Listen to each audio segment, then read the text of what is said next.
I awoke to a slow, rhythmic sound. Two-woo-woo, two-woo-woo, two-woo-woo, two-woo-woo. Where am I? What is that smell? The smell of disinfectant filled my nostrils. My mouth went dry. How long have I been here? I tried my best to open my eyes, but it was too bright. With a groan, I immediately closed them and focused on breathing. I couldn't move, and every breath I took felt like a knife piercing my side. I slowly began to become aware of pain everywhere, as if some sort of veil was falling off of me. He woke up. Who was that? Mr. Davis, can you hear me? I nodded, or so I thought. Mr. Davis, you're in the hospital. You were brought in last night. The doctor will be here to talk to you as soon as he's free. Just try to relax and don't move any more than you have to. I tried to lift my arm and, oh shit, it hurt. What the hell did they do to my arm? The pain shoots all the way up to my shoulder. The stabbing pain makes me breathe even harder and that knife goes through me again. What the hell is going on? I decide to lie still and just try to breathe slowly and shallowly. I guess it must have gone away, and eventually I tried to open my eyes again. The vision in my left eye was blurry and I couldn't see anything with my right eye. I think a nurse walked by, so that confirmed what they told me. Another glance in my direction. She must have noticed me licking my lips because she offered me a straw and I took a sip. Oh yeah, so good. I don't know how much time passed. I tried to avoid anything that hurt me, but since that included breathing, I didn't have much success. A white coat moves in my direction. Mr. Davis, I'm Dr. Patel. You were brought in by ambulance last night. How are you feeling? How the hell do you think I'm feeling, you... At least that's what I was trying to say. Don't try to talk, Mr. Davis. You have a broken nose and a hairline fracture on your cheekbone. What the hell? He asks me a question and then tells me to shut up. Last night you were in surgery for 4 hours trying to repair your right knee. You also have 3 broken ribs on your right side and a compound fracture of your right forearm. Your eye? Yes, your right eye is swollen and puffy, but the damage is superficial. The swelling will subside in a few days. You actually had a mild concussion when they brought you in, so we want you to be completely rested for a while. You'll stay here until we're sure you're on the mend. How? I'm sorry, Mr. Davis. I don't have to answer that question. When you're ready, the police will talk to you. In the meantime, they don't want us to distort your answers. The nurses will take care of you. In the meantime, I suggest you just get some rest. You're still in post-op, but you'll be moved to your room soon. And then he was gone. What was that? What the hell happened to me? I was drinking and partying with my friends. I was dancing with... Oh yeah, Karen. The memory was coming back to me. I was dancing with Karen, my ex-girlfriend from high school. She was rubbing my leg and rubbing up against me. My God, she was even hotter than when we were in high school. Some guy kept trying to interfere. Who was it? It doesn't matter. She kept laughing at him and telling him to let her have a little fun for once. Oh yeah. Now I remember. That wuss was her husband. They moved me to a double room and I got some sleep. I wanted them to put me to sleep for a week, but they refused. They said something about a concussion. Could it get any worse? I don't think I slept much, but it's impossible to say for sure. Time passed slowly when I was awake, and I measured it in breaths. Small, shallow breaths hurt less. My throat was dry. Where's the nurse? It hurt to even swallow. Who are these people making all this noise? They must be visiting the guy in the other bed. Could they please just shut the hell up? Breathe easy. Take shallow breaths. Just try to relax. Where are my visitors? Where's my wife? She should be here. I haven't seen my parents or my sister's family. Do they even know I'm here? Mr. Davis? I open my only healthy eye. He's looking down at me. Cheap brown suit. Notebook. Must be a cop. I nod. Mr. Davis, I'm Detective George Abbott. I've been assigned to your case. What can you tell me about last night? I'm trying to explain. I was attacked. I was minding my own business. I'm sorry, Mr. Davis. I can't understand what you're saying. Detective, he's not ready. The swelling's making it hard for him to talk, and the painkillers are making him dizzy. You should be back tomorrow. Thank you, nurse, Mr. Davis. I'll be back when you're ready to talk. The suit turned and walked out. What the hell? I'm ready. Find this guy. My side hurts again, and the pain in my leg has started to throb. Nurse! Nurse! My leg! Mr. Davis, does your leg hurt? Your painkillers are probably wearing off. I'll get you something. She comes back with 2 pills, water, and a straw. Just lie there and try to calm down. Don't move any more than you have to. You'll feel better tomorrow." She left before I could ask her where my wife was. I slept lightly that night, and the next day they put me on my feet with a walker. That's what they do now. When you have knee surgery, they want you to get up and walk right away. I walked to the far end of the hall and back. Then they put ice on my knee, and 4 hours later they make me do it again. I take the oxycodone as soon as they give it to me and take ibuprofen and acetaminophen in between like it's tic-tac druggies. I'm lying in my bed when the suit returns. "Mr. Davis, you may not remember me. I'm Detective George Abbott, and I'm here to talk to you about what happened." He paused for a moment as I nodded, then continued, "How much do you remember?" I shrugged. "I remember that night and leaving the party. I was walking across the parking lot when I was hit from behind. I vaguely remember falling, but that's it." "Do you remember what happened before that?" "It was our 10th high school reunion. I came from Chicago, where I live now. It was a cotillion. The committee decorated the gym, and we finally got all the drinks we couldn't get when we were in high school there. I thought it would get him, but Detective Abbott didn't even smile. I met up with my buddies, some of their wives, the usual. My ex-girlfriend Karen was there with her wimpy husband. She ran up as soon as she saw me and dragged me to the dance floor. Hell, she was even hotter than when we were in high school. One song and it was like we were back in high school. She melted into me like she always did and soon was dry humping my leg. I mean, hell, she'd always been a cold-blooded fox. But that night she was out of control. Okay, I was bragging a little, but it was true, and I was just getting to the good stuff. Do you remember anything else? Her wimpy husband kept trying to intervene, and she kept laughing at him. At one point, she said, "Just go away and let me have some fun." Hell, she may have been cold, but to me, she was hot. We found a table, got a few drinks, and talked. She kept stroking my leg under the table until hubby finally dragged her back to their table. That didn't last long, and either she would come to me or I would go to her. I took her away from hubby's table 3 or 4 times. One more round on the dance floor, and it was settled. I ran to the men's room and ducked down the stairs to the men's locker room. 5 minutes later, she joined me. Hell, she was hot in high school, but that night she was on fire. She was screaming like a wild woman, and with all those tiles on the floor and walls, it's a wonder they couldn't hear us upstairs. Just when I thought we were done, she started up again. We finally slipped out of the locker room and went upstairs separately. The reunion was winding down, so I headed to my car. At some point, as I was crossing the parking lot, I was hit from behind. I remember hitting the ground, but that's all I remember. And then I woke up here. I looked past the detective and noticed a nurse standing not far away from him. She seemed to be listening. I guess she doesn't have a personal life of her own. Who cares? Detective Abbott nodded and took some notes, but I got the feeling he wasn't taking it seriously. Is there anything else you'd like to add? No, that's all I remember. All right then. I have your statement. I'll contact you in a few days if I need anything else. That's it? Can you at least tell me something about what happened to me? Well, we don't have a lot of leads. Apparently there were some people in the parking lot, but no one admits to seeing anything. What? No one? What about my friends? As far as we can tell, Mr. Davis, no one wants to admit they're your friend. Some people admit to seeing you at the reunion, but no one saw you leave, and no one saw the attack. That's crazy. There must have been at least 20 people in the parking lot. What can I say, Mr. Davis? No one's admitting they saw anything. Well, what do you think happened? Off the record, we think Karen Jefferson's husband, Bill, kicked your ass. That wuss? He may be a wuss, but he walks, and you don't. Doesn't seem to bother you too much. A crime was committed. That's the way it used to be. What does that mean?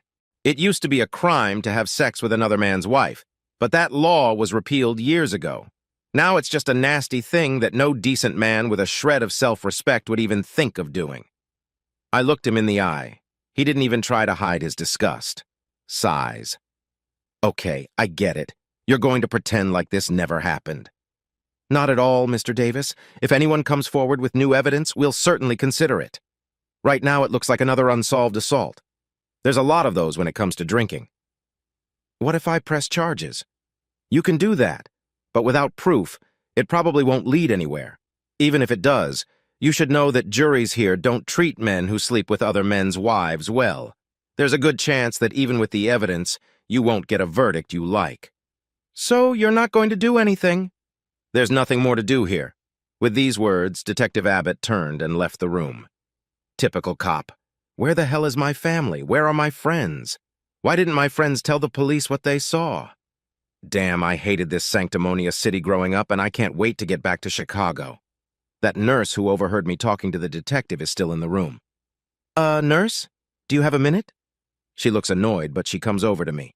My wife has been notified that I'm here? Yes, Mr. Davis. She was contacted when you were brought in. She was here when they brought you out of surgery with your parents. How come I haven't seen them? Were they turned away for some reason? No, they were talking to some of your friends when you were brought out of surgery, and then they left. With those words, she just turned and walked out of the room. They left? They just left me here? The next chance I get, I call another nurse. I'm sorry, but I had my cell phone when I was admitted here. Do you know where it is? It should be with the clothes you were wearing. She opens the closet and pulls out a plastic bag with a drawstring. Here it is. With those words, she hands me my phone and walks away. The phone is dead. After lunch, they take me to rehab. They make me walk here and there and tell me it's good for my recovery. The pain in my knee is indescribable. During therapy, they make me bend my knee. They are working on getting it to at least a 90-degree turn. It's about 45, and I feel like screaming in pain. The therapist tells me, no results without pain, but all I want to do is rip his head off and spit down his throat. When the rehab session ends, they wheel me back to my room. I guess they decide they've tortured me enough and feed me lunch. No one comes here for food. While I'm lying there eating Jell-O, my sister walks into the room. At last, I have a visitor. Sis, it's so good to see you. Where is everyone? Does anyone else know I'm here? She's not answering me. How are you doing? Shitty. I got a broken knee, I got a broken arm, I got 3 broken ribs, and I got a smashed face. I can see that. What did you do that got you in this condition? Nothing. I was just walking to my car after the reunion. She's ignoring my answer. Mom and Dad were worried about you. Why aren't they here? The nurse told me they were here when they wheeled me out of surgery, but then they left. We were all here. Why did you all leave? Damn it, I've been here for almost 24 hours and I haven't seen one friendly face since I got here. She ignores what I said and just seems to be looking around the room. At least you're here. I'm really glad you're here. I pull out a short straw. What? I was with Mom and Dad along with Janet, her parents, and her brother. Janet's here? My wife came down from Chicago, but she didn't bother to see how I was doing. Bill and his parents were here too. Bill? Who's Bill? And then it hit me. The detective said Karen's husband's name is Bill. Bill Jefferson. I believe you met him last night. Why was Jefferson meeting my parents? When are Mom and Dad coming? I don't know if they're coming. Like I said, I drew the short straw. What is that supposed to mean? It means we're not proud of you at all right now, little brother. You've embarrassed the family. Disgraced? I was attacked from behind. I didn't even have a chance to defend myself. My sister leaned in close to my ear and whispered, You fucked another man's wife, you sneaky piece of shit. You think Mom and Dad are proud of you right now? You think they want to show up at church next Sunday? Do you know what it was like for them to come face to face with Bill and his family and admit that they raised a despicable coward who sneaks around behind another man's back and has his wife? It wasn't my fault. She wanted it to be. A man can't resist that kind of pressure. By this time, she had straightened up again. She looked me in the eye and said, You are not just a man. You're a married man. And don't give me any of that bullshit about you being a victim. Everyone at the reunion is talking about how you went after her. Oh, she wanted it. It wasn't just me. Pig. So what if she wanted it? You could have shown some character and not embarrassed the whole family. I wasn't going to win this argument today, and I needed someone to help me. Okay. Maybe I could have behaved better, but it's all water under the bridge now. Nothing. When's Janet coming? Does she know? How angry is she? Well, she had a long talk with Bill and some of your former classmates, so take a wild guess. How did they find out? My sister shook her head. Oh, I don't know. Let's see. Karen was screaming in the tiled room just below the dance floor, screaming like someone was being murdered. A few men ran down to the basement, followed by a few women, and everyone saw you two having fun like animals. Did you know there is cell phone video, multiple cell phones? Do you know what it was like for your wife to watch those videos? Do you think our parents liked it? Do you think Janet's parents liked it? You fucked up big time, little brother, and you're not gonna get away with it this time. I'm gonna tell everyone you're okay. And with those words, my big sister, who looked after me when I was little and protected me on the playground when the big kids bullied me, turned and walked out of the room, leaving me alone. A day passes, and I spend it with an ice bag on my knee, swallowing painkillers. I can't even go to the bathroom without calling the nurse to help me get there. I have another walk down the hall and back, and I eat a dinner that wouldn't even pass for a meal in a kennel. All the while, I'm trying to think of what I'm going to say to Janet. These videos are going to be hard to refute. Eventually, I fall asleep. The next day, the nurse tells me I'm going home and that I'll need help for a few weeks while I continue physical therapy. I ask the nurse to call my parents. They will have to accept me no matter how upset they are. One more walk down the hall, a course of therapy, a large bag of ice and some pills, and I'm ready to go. The nurse tells me my parents are waiting for me downstairs, and I breathe a sigh of relief. My relief was premature.